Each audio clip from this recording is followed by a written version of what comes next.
Are we confusing our consumers? Have we accidentally trained them to, not develop trust in their own palate? Even worse, we've confused ourselves.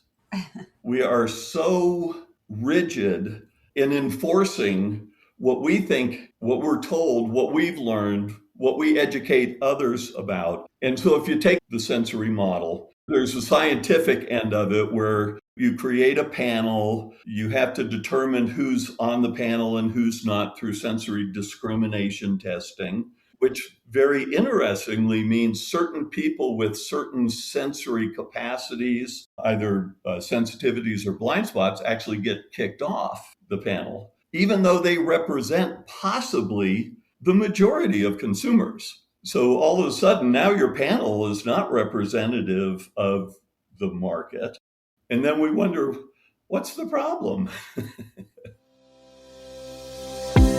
Welcome to Masterclass US Wine Market with me, Barbara Fitzgerald. In this show, we'll break down the complexities of selling wine in the US by discussing the relevant issues of today with experts from around the globe. Each episode serves up 3 key insights to help elevate your winery's presence in the US market. So grab a pen and paper and let's pave the way for your success in the US. Hi, everyone, and welcome to Masterclass US Wine Market. Today, I am very excited to welcome Tim Hanni, Master of Wine, to the show. Tim is a wine industry consultant, as well as a researcher of the perceptual sciences. He also teaches wine business education courses online through his site, winebusinesseducation.com. So, Tim, thank you so much for being here with us today. Thanks, it's a pleasure. For me as well.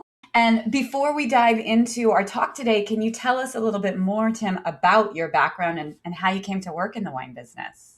Well, my personal experiences with wine go back, I'm almost sad to say, 60 years now. And when I was growing up in Miami, Florida, my dad was the administrative head of the wine or the medical society, Dade County Medical Association. I've actually got his Shenderotisseurs Oh, wow, yes. thing near my Shenderotisseurs thing. And it was primarily mischief, but for some reason, I, from the get-go, enjoyed the taste and thought it was kind of a cool thing to do. We'll probably discuss it in the course of all this, but I'm neurodivergent and was a horrible student in school. I have dyslexia and ADD. I was the kid no teacher ever wants in their class. Very, very curious, but even today I don't read a book every 5 years. So I started cooking and learning about wine.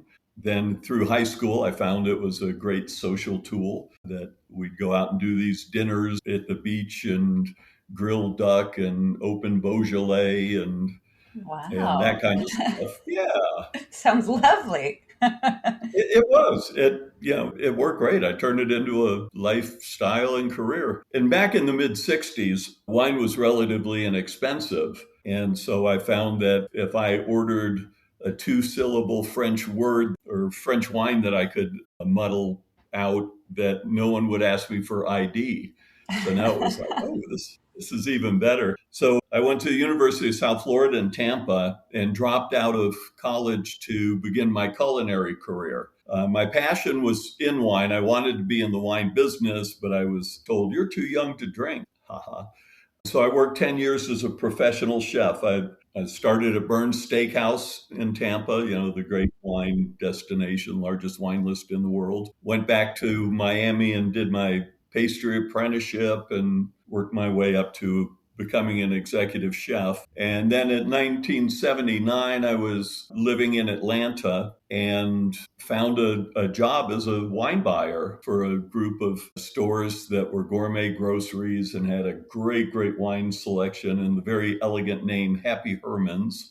Anybody from Atlanta will know that inside joke. So then things just kind of exploded for me. I was just immersed with wine. That's what I was doing. And so I had all the cooking and catering and gourmet foods and gourmet coffees, that kind of stuff. Then in 1980, 1996, I became an importer and broker of wines from all around the world, operating in the Southeast, mostly Georgia, Alabama, Florida, North and South Carolina. I'd been talking to the people at Behringer for a very long time and was hired as director of communications and public relations. So I moved to the Napa Valley in 1988, joined the Behringer organization, and had heard about this Master of Wine examination. And when I was a retailer in Atlanta, had built a wonderful, thriving rare wine business. We were doing direct imports from Italy, from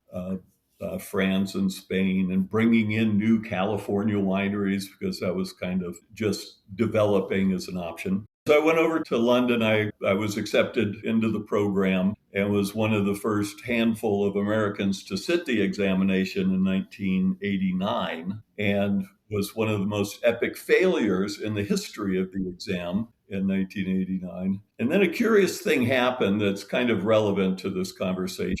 Neural diversity and my learning disorders weren't really well known at the time. And I failed the examination in 1989, felt that I really had the knowledge to pass it and the blind tasting, but couldn't get my thoughts down on paper. So I signed up for a writing course. It was in San Francisco. I drove down from the Napa Valley and I went to the wrong course for 3 days. I showed up at the registration and it was critical thinking and disruptive innovation for electrical engineers. It's a true story. And I'm like, what the hell is this? And I showed them the piece of paper that they said, well, you moron, your seminar was last week in San Jose. Oh, no. So I stayed. And it was one aspiring master of wine with 80 electrical engineers, and it literally changed my life. Wow. The focus of the course is that the more immersed in your expertise you become, and the more you surround yourself with like-minded people, you develop what are called focal vocabularies, ways of communicating that are meaningful within the group, but not outside the group. You end up making products that for an electrical engineer, oh, this is great, this is simple to use, but consumers can't use it. Right. Because it's too complicated. Yeah, maybe what we in wine call a house palette. Well, it's bigger than that. Yeah. And we're going to jam on the language like palate. What do we even mean? Because the palate's actually the hard part of the roof of your mouth. So what they did in this course was they had this hyper focus on what words are you using? What do you think they mean? What do other people think they mean? An example would be if you actually think, what is a palette, right? Not the skid that you put freight on or the artist's tool, but the palate is actually the hard roof of your mouth. So wine people say, I'm sure you've heard, oh, how is that wine on your palate? Well, to be on your palate, you'd actually have to be standing on your head because the wine's not on your palate, it's under your palate. So this is the kind of conversations and focus that this course was all about. We had to come up with lists of words, and they're all, with all this technical jargon and stuff they do. And I'm putting down simple words like taste or palate or whatever. How do we define it? Am I defining it the same way another person is defining it? And it was just like blowing my mind. And kind of the example they were using is an inability of the electrical engineering community to provide a useful tool was the clock on a VCR, back in 1990. Yeah. Millions of homes is this blinking light. You're too stupid to use me. And then they also provided an outlining method that was the first time ever that I could sort of take ideas out of my head, get them on paper, connect things and write papers. So anyways, as a result of that, I went back to the Master of Wine examination in 1990, and Joel Butler and I were the first two Americans to pass the exam.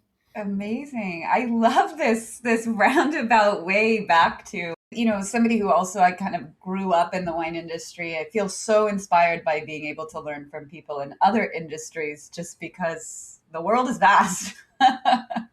Well, and And that's a big part of what I'm asking the wine industry to look at is look at how we're doing business and constantly ask the question, why do we do it this way? To pass the Master of Wine examination, you have to use critical thinking to frame different questions or topics to provide, okay, here's one way of doing something in the vineyard or the winery, but here's a completely different way that might be equally or more successful. So the critical thinking part of it was a big deal as well. But at the end of it, after I passed the examination, I actually became really depressed. My mind was just all over the place because I'm going like, what are we doing here? Why are we doing this?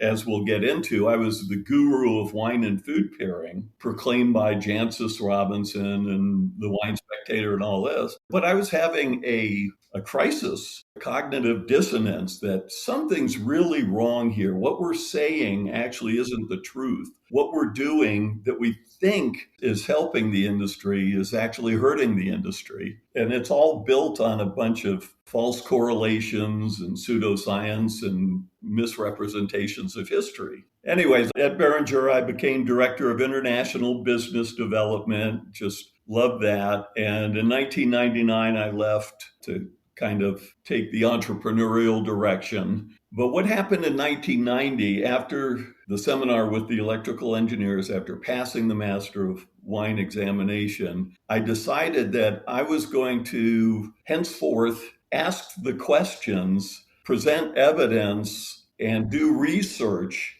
about consumer behaviors and attitudes. I wanted to answer the question, why can two absolute world-class wine experts on the same evening, sitting at the same table, same glassware, same bottle of wine, and one says, oh, this is so fantastic, and the other is going, are you kidding? This isn't even commercially acceptable. And literally, that's how divisive we can be about it. Or the same wine and food pairing. Oh, this is the wonderful, the harmony, this. Are you kidding? This is horrible. Yeah. So that's what I do. Amazing. Amazing. Well, this is encapsulated so perfectly that you really are pushing the wine industry to think outside the box. So what I've learned from you so far is if we really accept that, wine preferences are an expression of our unique perceptions and, kind of the reality that we uniquely develop from our genetics, biology, experience, opinions, culture, this changes how we view the US and global wine markets. So an innovative discussion like this is especially appropriate right now, given where the global industry sits. We know facing lots of headwinds and this kind of ever present tension between heritage messaging and actual consumer demand. So with that in mind, our three key takeaways for this episode and what we're really excited to dive into with you, Tim, are number one, how preference is unique to the individual and maybe how that isn't aligned with how the US market sells culture first when it comes to wine. Number two, why segmenting by a combination of shared perceptual traits in addition to demographics, which is what we already do, changes everything. And number three, traditional wine education and the sensory approach to describing and evaluating wine may be suppressing demand instead of growing it. So let's dive right in. All right. So since 1990, I've been working and first seeking out, then working with mentors, first in the sensory sciences, because, the sensory process and descriptive analysis and that kind of thing. And I love your term, this heritage approach. Yeah. It's not. What we think is heritage is actually misinformation. I'm working on a new book that should be out this summer. And right now we're going through history, really calling out how we say, wine was this thing of community and whatever, but we leave out that wine was also about ego. It was about power and hierarchical social stratification. And what was wine like in history? And up until the 1970s, we're totally misrepresenting what wine was, what it was at the table, and those kind of things. So part of my work is trying to get educational organizations to actually get it right, tell the truth so that people actually know that if you want to go back to Roman times and so forth, they were having, pickled flamingo tongues with this wine that frankly it was safe to drink, but it was nasty. And to make it drinkable, they used to boil down grape concentrate in lead containers and then sweeten the wine with that or with honey. Or if you didn't have that, you just got water and bad wine. And it was actually poisoning people. Yeah. Well, that's fun. What's for dinner tonight, honey? We're going to have flamingo tongue and poisonous wine. If you actually take critical thinking and look at the history, there's really wonderful stories, but it's not this overly romanticized crap that I don't think people really buy at the end of the day, but it's so deeply embedded in wine people that it's all lollipops and unicorns and not looking at the truth of what wine was. So then when we get to what we're doing today, we're imposing this false narrative, this misinformation on people and calling it wine education. So that's a big part of my work and vision of education. But going to the perceptual end of things, I've really struggled in trying to present clearly what my vision is, how it works, and so on, until about, I'm going to say, a year ago. I was researching some phenomenon, and I was almost unaware that I was shifting from a sensory approach to a perceptual approach. And I'd studied all the sensory sciences, around 1990, I was the one who introduced the whole concept of umami to the wine and culinary communities. Science knew about it, but it was largely ignored or not even part of anything back in 1990.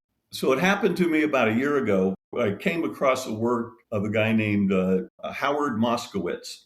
He has a book, Mind Genomics, and he proposed that there's two ways of looking at a market or a topic like wine. One is the vertical approach, and the vertical approach is based on the product and defining the product. And you need experts to evaluate and to come up with the descriptive lexicon and what's good and what's bad. And then you've got to convince consumers they want what the experts are pushing.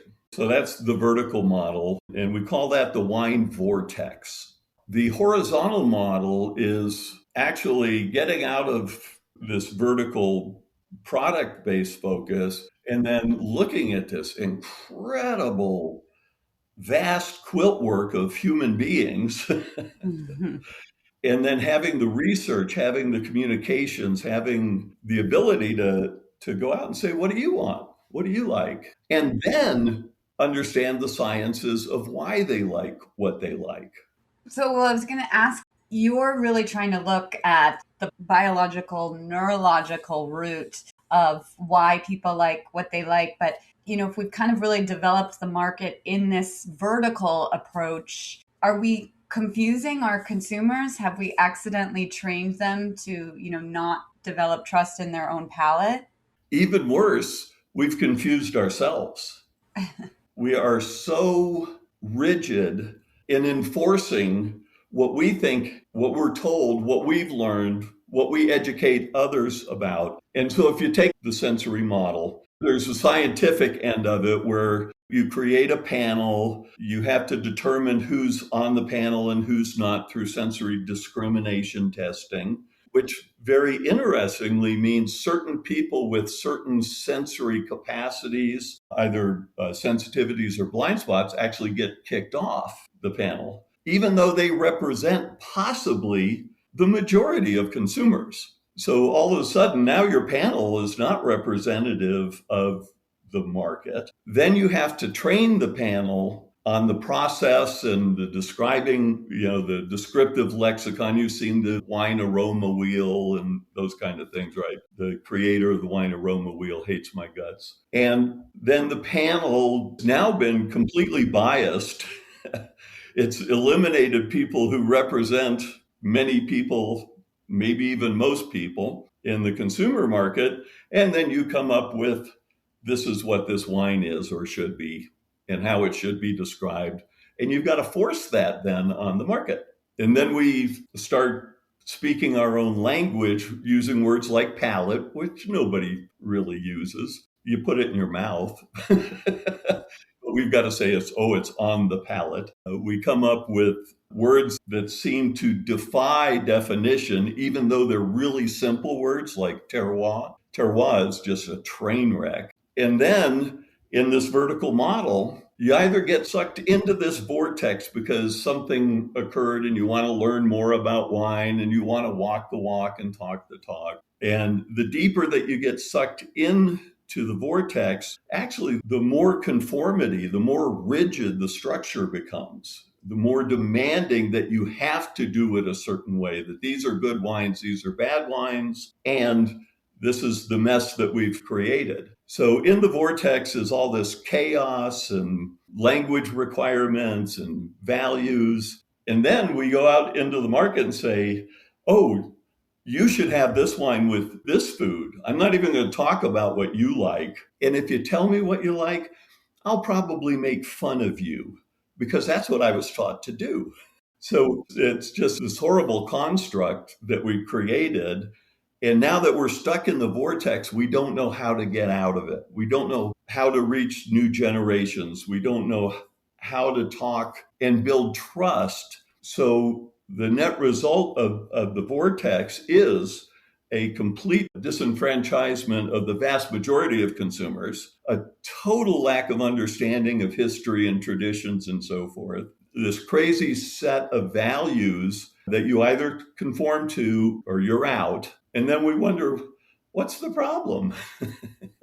So, well, I guess first, before I ask the question I was about to ask, let me say, do you believe that, wine and food together help consumers, and does it increase their enjoyment of wine?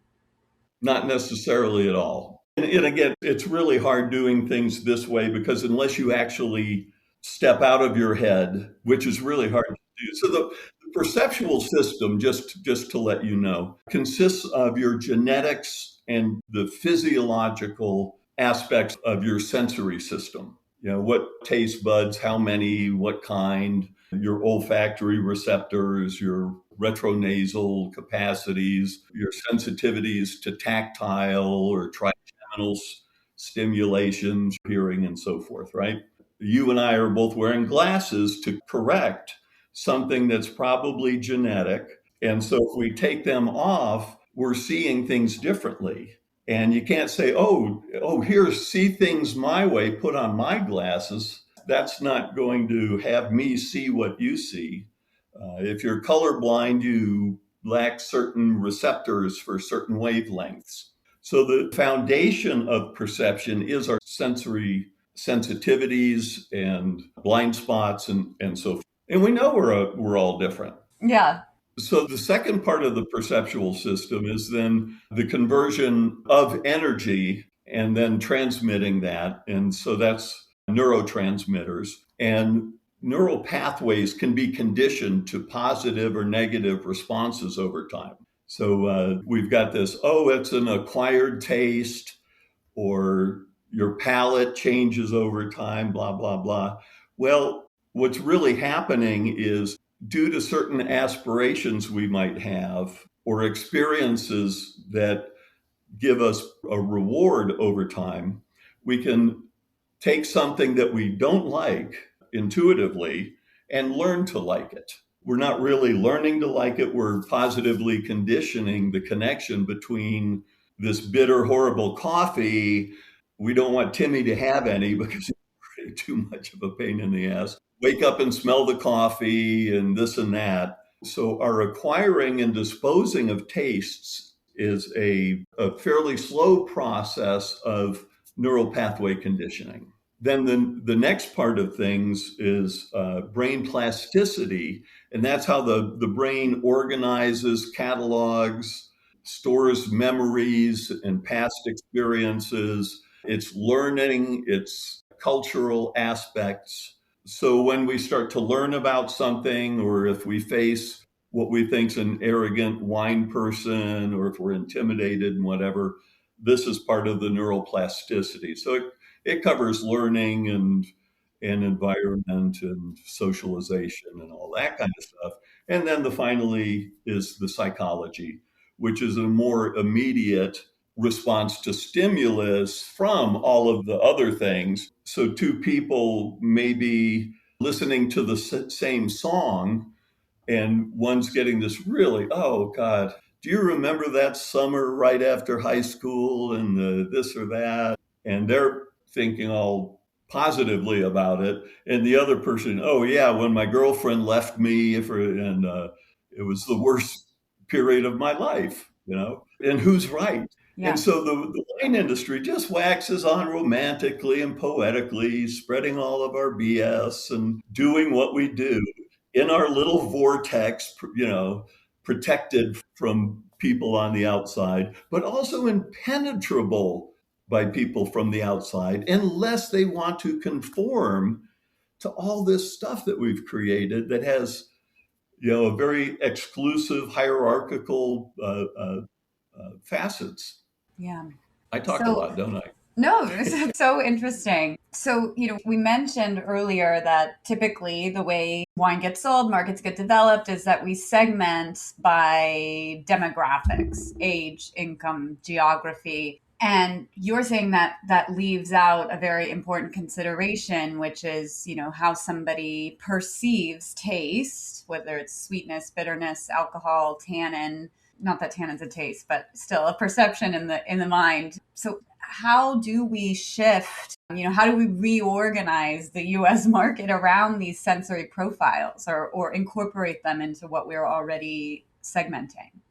Well, one thing I want to clarify, this isn't a US phenomenon. This is a global phenomenon. I mean, as people in the trade should be aware, and frankly, most aren't, wine consumption in France, Italy, and Spain over the course of my 60 years on the planet. So if you go back to 60 years, wine consumption in France, Italy, and Spain is down over 85% and still dropping. China is a train wreck. So there's a tendency to look at markets like, oh, the American market is this, or the Chinese market is that. And then we've got such a poor understanding of the diversity of the market, of the range of the wants and the needs and what people are looking for.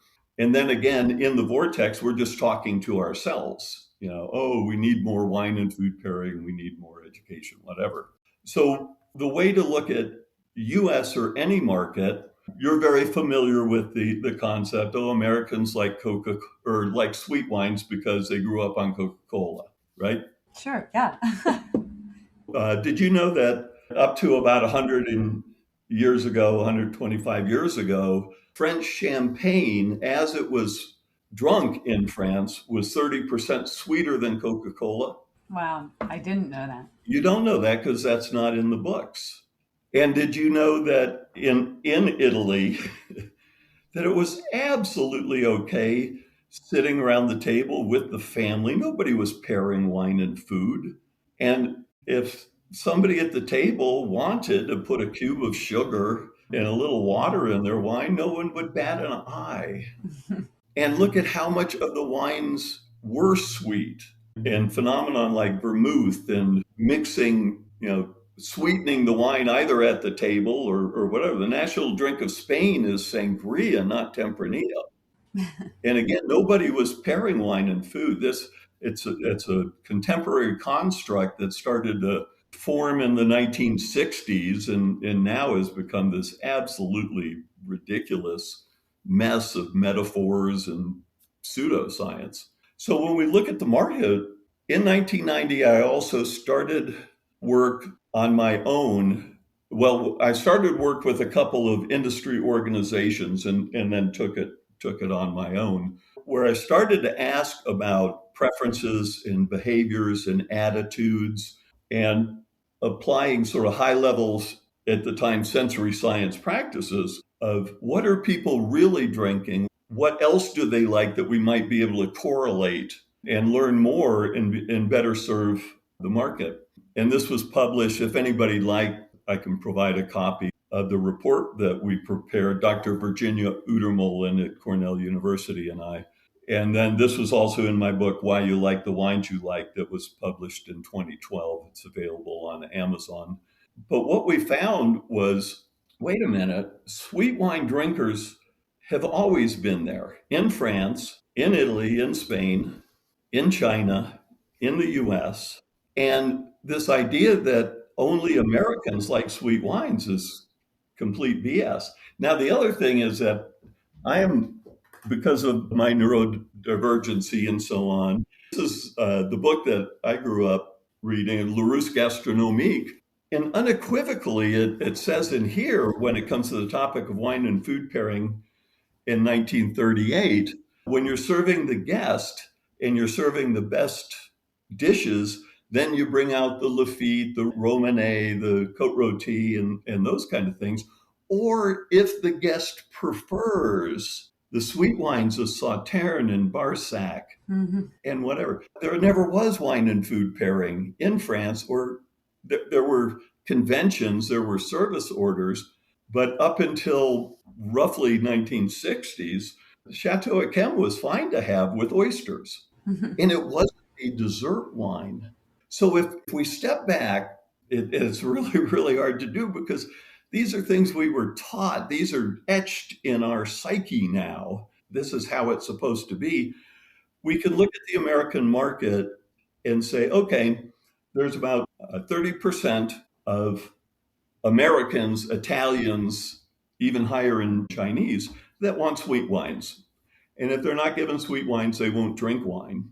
And if we keep embarrassing them, they'll have a cocktail, they'll have something else. The wine industry has decided to remain ignorant, and we don't need that 30% of consumers. And it is actually our attitude about every consumer segment. We don't know why, and we don't know how we got here, but we know we're right about it because sweet wines are if you took all the history of wine and how wine has been consumed, from the beginning of time, sweetened wine or sweet wine is 99% of all the wine consumed by humanity. Dry wine is a new phenomenon for the most part, and we just don't get it. So what we found is now we can say, okay, if we want to look at millennials, for example, don't lump them all into one thing. All millennials want this, and they want authenticity, and they want story. No, some want this, some want that. The question is, who wants what and why? How many want sweet wines? And sweet wines not as an entry point, but as their destination. As the product, yes. How do we create the products, communicate the products, create the context? And this is what wine and food pairing destroys, is imposes on the consumer. So what are they going to like? Why will they like it? How do we reach them? Where do they shop? How many of them are male? Then you get into the demographics.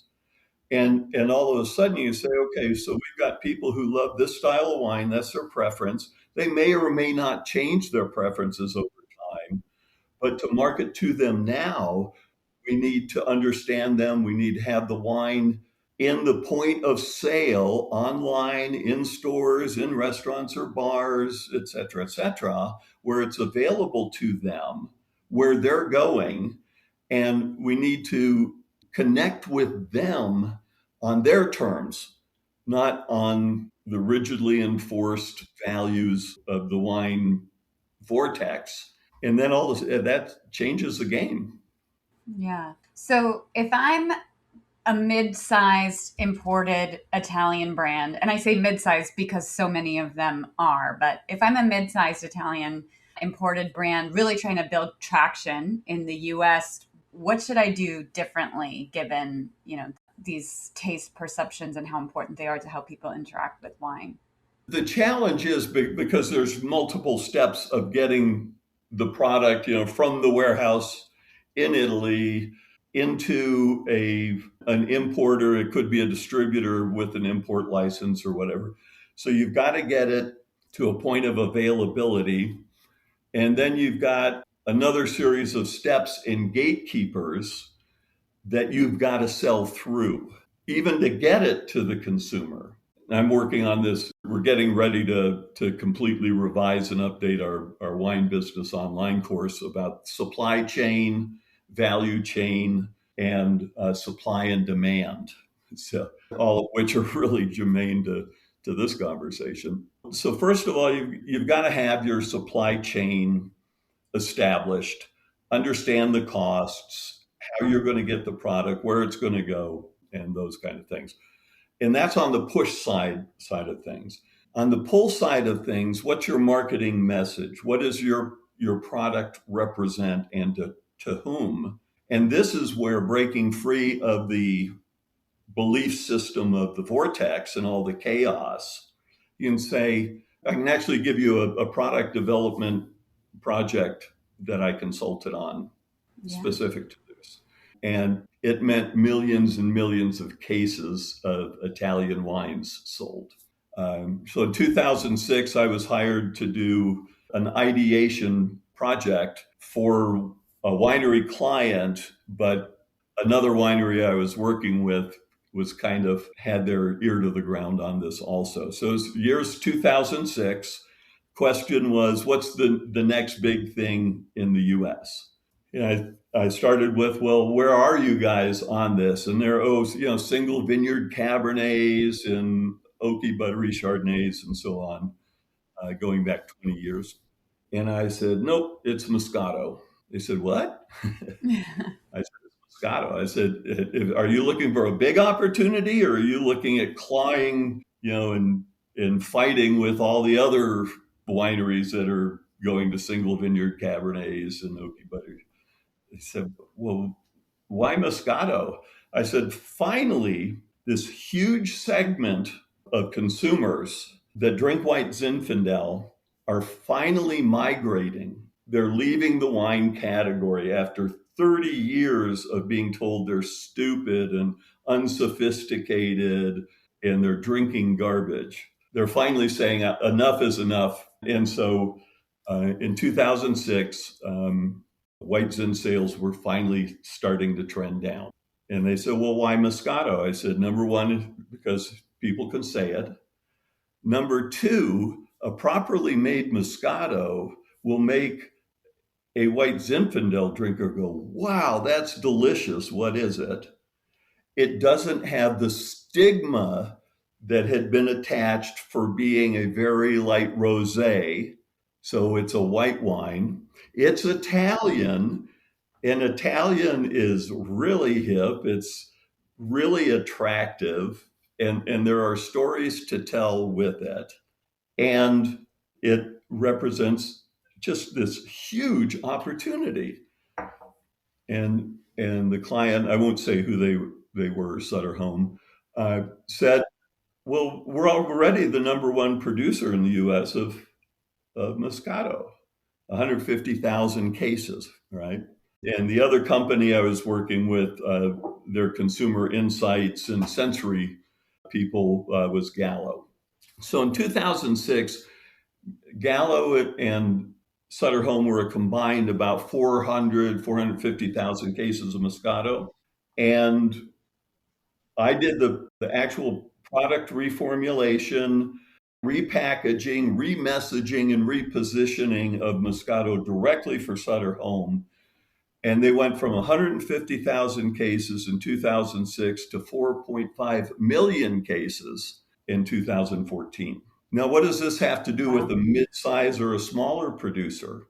Don't just throw your stuff out there and, create a story without, all these things without really articulating who is your market. What are they drinking now? What behavior do you want to change? What are their values? And so instead of just saying, oh, well, we want more millennials drinking our wine. Well, which millennials? In which markets? Where do they shop in those markets? Are you going to go to, a Whole Foods or Sprouts kind of a thing? Or are you going to target grocery stores? Are you going to target specialty fine wine stores? What are you going to do online? What are your strategies for these highly articulated segments of human beings that you want to drink your product? And that's not how we do things today. And so if you say, okay, well, we want Tim's son, who was able to be medicated and understood for his neurodivergent, who's a senior engineer at Qualcomm now and has more money than I do. He's not this lazy stereotype of who millennials are. He's representative of a very significant market. And when he buys, he wants premium stuff, whether it's his car, his camping equipment, his gaming, or whatever. So if you're going to tell a story, you better tell a story that makes sense to him and not just some overly romanticized, and I'll use this term, lollipops and unicorns, and then tell him what kind of wine goes best with roast unicorn. What's the value proposition that you're presenting to him? How's it going to taste? Will it taste good to me? Will I look smart if I order it? If I serve it in my house? Can I find it in restaurants, et cetera, et cetera? And it's such an important aspect of marketing, right? Is to understand this consumer avatar and what goes on in their lives besides just the kind of, linear relationship they might have with your product. What fills in, the rest of the colors of the picture of who this is, because it'll help you develop that stronger relationship with your product. Exactly. So fundamentals of marketing, and earlier, I loved it that you brought up, there are companies that have standard operating procedures, way they position their products that lift everything up and then hone in on very specific segments, right? Mm-hmm. The wine industry just doesn't do that. And so this is the isolation of living in this vortex and not really being able to even lift our head out of it to see what's going on in the market. And what you were saying about creating this avatar, that's actually the process that I teach and that I consult. You're going to create a community of personas, and consider that's synonymous with an avatar. It's a representation of Jessica lives in this urban or suburban or rural community. This is her status, and she's dating, or she's happily married, she's a single mother or whatever. This is her community of friends, and this is her activities. This is where she shops. These are the key words that she looks for when she's shopping. And so, I just was reviewing somebody's website. And so it's like, we'll take a catchphrase, and one of those is now authenticity. And everything on this website, our authentic wines from authentic producers represent the authentic terroirs, which nobody knows what the hell, and all this kind of stuff. What the hell? They don't want to hear the word authenticity. They want authenticity. And that's not just say, oh, I'm authentic. I've got a good story to tell. Don't know if it has any relationship to what you like or want to hear or value, but I was told I need to tell more stories.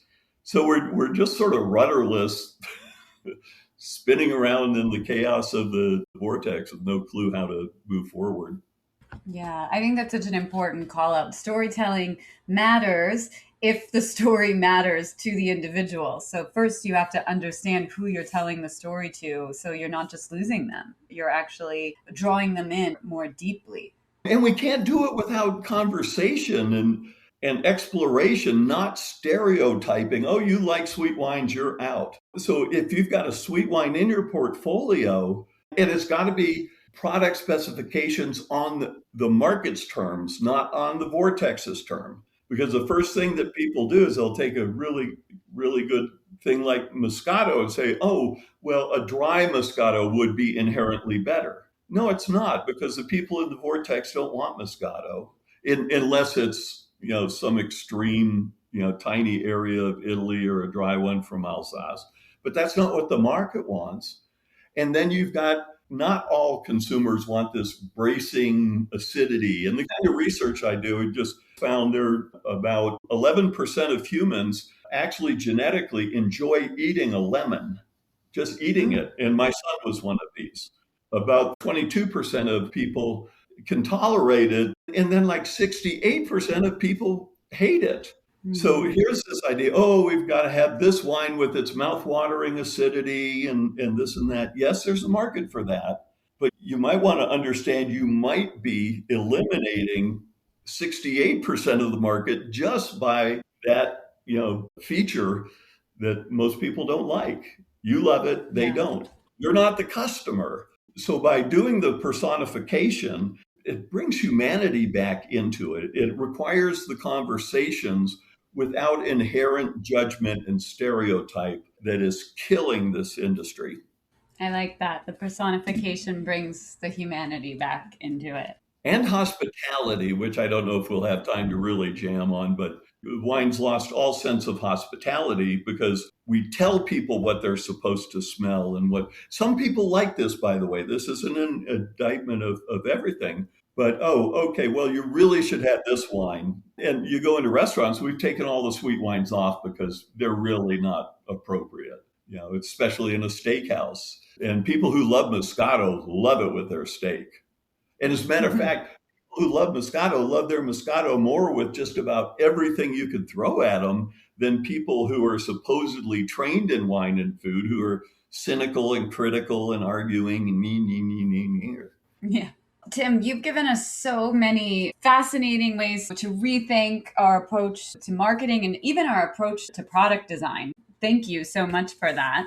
As we start to wind down here on our show, we like to ask our guests a rapid fire quiz of 3 questions to really help the listeners just better understand the lessons of this episode and how to approach the US market. So please just try to answer in a couple sentences if you can. But number 1, what is your number 1 tip for mastering meeting the consumer where they are in 2026? I firmly believe that the next great innovation in wine is not about the product, it's about the market. And by understanding in 2026 how we're perceptually different, how that we can completely rethink what we're doing in product development, in supply chain, in our marketing messaging, and point of sale, pricing, and all that, actually is better served from a consumer perspective than it is the current tyranny of the experts that we've created in the vortex. I like that phrase, tyranny of the experts. Okay, number 2, what is something you would have told your younger professional self about working in the US wine industry? I have no freaking clue. For me, it's just, I've been able to take my attention deficit disorder and my dyslexia and whatever. The wine industry has been a playground for me intellectually, emotionally, socially. So I don't know that I do much different than I've done because it was just sort of falling into things as I went and adapting and changing. I probably would have told myself, be a little bit more cynical about the information that you're reading and have more rigor in understanding words and demanding explanations about all this gibberish that wine people speak. I didn't come to that until late in life. All right. And then number 3, you're based in Arizona, right? So what is your favorite place to drink wine in your hometown? Well, this is the crazy thing about me. I'm a recovering alcoholic. I haven't had a drink for 33 years. And after I passed the Master of Wine examination, I married the woman of my dreams. We met playing in a rock Motown band. She's a singer. So my favorite place to be is going to be this afternoon at the Back Alley Wine Bar in Prescott, Arizona, playing guitar with a group of people. We all get together to jam and play songs before the wine bar gets busy. And then I randomly sort of help the wine bar, with things about wine and whatever. Amazing.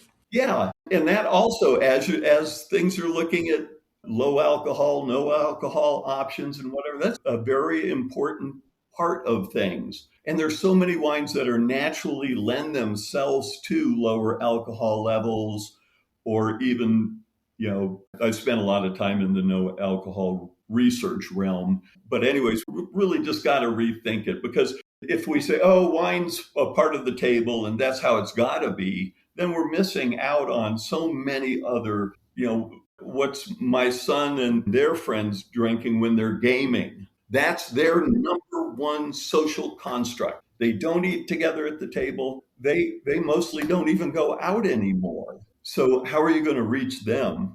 If I can, for just a second, when I was revising the history part for my book, we got to the medieval times, and what an ugly period of humanity that was.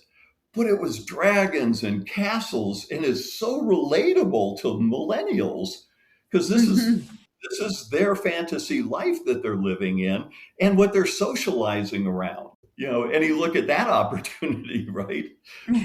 Yeah. Yeah, no, there's more places for wine to show up than just the table. And the table's relevant to a lot of people, but there's a lot of more relevant places to, I think, important segments of consumers.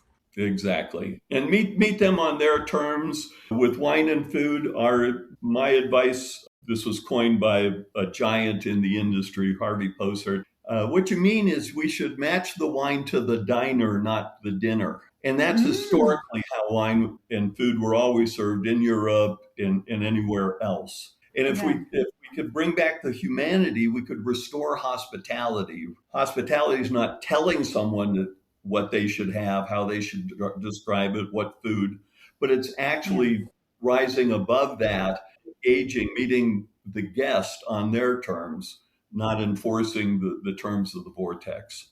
A beautiful reminder. We're here to make people's lives better. or provide without being overly aspirational. We're here to provide beverages that meet their needs, that taste delicious, that fit their world. Whether it's better or not. Yeah, that's a beautiful way to put it. Meets their needs, fits their world. Well, Tim, thank you again so much for taking the time with me this morning. I really learned a lot from you, so thank you. Thank you very much. I really enjoy it. 2026, there's going to be a big, big push on this entire effort to flip things over and restore, hopefully, some sanity to a wonderful industry that I love.